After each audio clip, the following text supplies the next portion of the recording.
مفتی صاحب، یہ جو ہم میلاد مناتے ہیں یہ صرف پاکستان کے ایریے میں منایا جاتا ہے یا ادر کنٹریز میں بھی، دوسرے ممالک میں بھی لوگ محافل کرتے ہیں؟ بسم اللہ الرحمن الرحیم۔ جس طرح پاکستان میں مسلمان بستے ہیں اور حضور سے محبت کرتے ہیں اور میلاد مناتے ہیں، اس طرح پوری روئے زمین پر میلاد بھی منایا جاتا ہے اور حضور کے غلام بھی موجود ہیں۔ ٹھیک ہے۔ یہ میرے سامنے حضرت علامہ ابن جوزی رحمۃ اللہ تعالی علیہ کی کتاب ہے بیان المیلاد النبوی صلی اللہ علیہ وسلم۔ علامہ ابن جوزی فرماتے ہیں لا زال اہل الحرمین الشریفین والمصری والیمن والشام وسائر بلاد العرب من المشرق والمغرب یحتفلون بمجلس مولد النبی صلی اللہ تعالی علیہ وسلم۔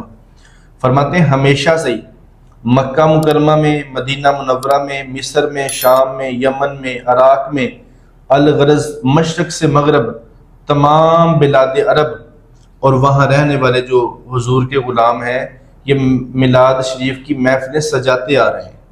یحتفلون بمجلس مولد النبی، حضور کے میلاد کی محفلیں سجاتے آ رہے ہیں۔ وَيَفْرَحُونَ بِقُدُومِ ہلال شہر ربیع الاول، اور جو ہی ان علاقوں میں، ان شہروں میں ربیع الاول شریف کا چاند نظر آتا ہے لوگ خوشیاں منانے کا اہتمام کرنا شروع کر دیتے ہیں۔ سبحان اللہ۔ اور پھر فرماتے ہیں وَيَحْتَمُّونَ اہتمامًا بَلِيغًا، بہت بڑا اہتمام کرتے ہیں۔ کس چیز کا اہتمام کرتے ہیں؟ عَلَى السِّمَاعِ وَالْقِرَاءَةِ لِمَوْلِدِ النَّبِيِّ صلی اللہ علیہ وسلم، حضور کے میلاد پڑھنے کا اور حضور کے میلاد کے ذکر کو سننے کا اہتمام کرتے ہیں۔ سبحان۔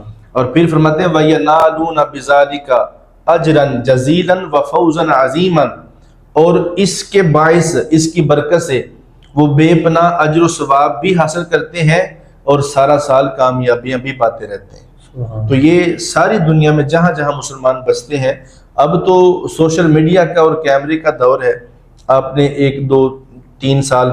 پچھلے ایک دو سالوں میں دیکھا ہوگا کہ جب میلاد شریف کا دن آتا ہے، مصر، شام اور یمن کی جو ویڈیوز آتی ہیں، انڈونیشیا وغیرہ کی، ان کا میلاد کہیں ہم سے زیادہ ہوتا ہے۔ خصوصاً یمن والوں کا، انڈونیشیا والوں کا وہ میلاد ہم سے کہیں بڑھ کر ہوتا ہے۔